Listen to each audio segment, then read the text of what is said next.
d'abord l'exemple des États-Unis, parce que c'est toujours l'exemple qui revient le plus dans le débat. Oui, dès que tu dis aux gens, il faut qu'on ait le port d'armes ici, il faut qu'on ait une détention d'armes, ils vont dire ah ouais, pour que ça se passe comme aux États-Unis. Eh bien très bien.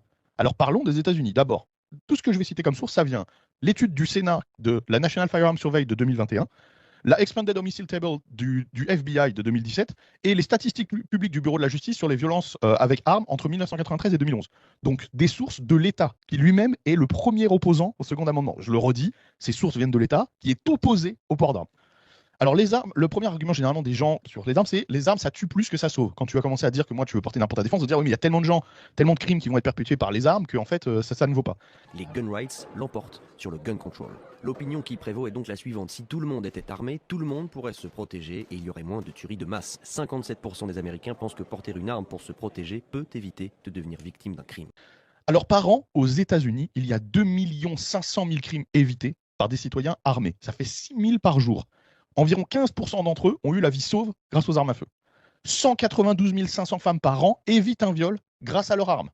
Les statistiques sur des viols, des tentatives de viol commises sur des femmes non armées et armées aux États-Unis, sur des femmes non armées, 30% des viols sont commis avec succès. C'est-à-dire que la femme n'arrive pas à s'en sortir, à s'échapper, à appeler quelqu'un à l'aide, etc. Il y a 30% des viols qui vont jusqu'au bout de l'acte sur des femmes non armées, contre seulement 3% sur des femmes armées, donc 10 fois moins. Il y a 498 000 Américains par an qui stoppent une intrusion à leur domicile.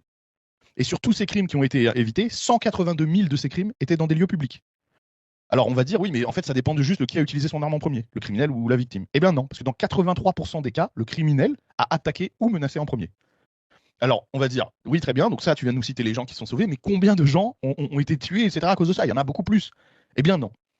Les armes à feu, écoute-moi, et là c'était très important, les deux stats que je vais te donner sont les plus importantes parce que normalement elles atomisent le débat. Normalement c'est terminé après ça. Les armes à feu aux États-Unis hein, sont utilisées 6 fois plus pour se défendre que pour commettre des crimes. Pour chaque mort par arme à feu aux États-Unis, en incluant les crimes, les accidents et les suicides, il y a 13 vies de sauvées. Il y a 13 fois plus de gens qui se sauvent grâce à une arme que de gens qui sont tués à cause d'une arme, y compris les suicides, etc. Donc normalement, en fait, c'est la fin du débat. Et malgré ça, les gens, tu verras, passeront complètement outre ce chiffre.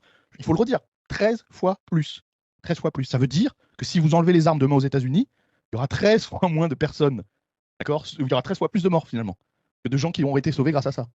Pour chaque mort que vous aurez évité par une arme à feu en ayant totalement retiré les armes à feu aux États-Unis, si tant est que ce soit possible, il y aura 13 personnes qui seront tuées. Il faut bien le redire.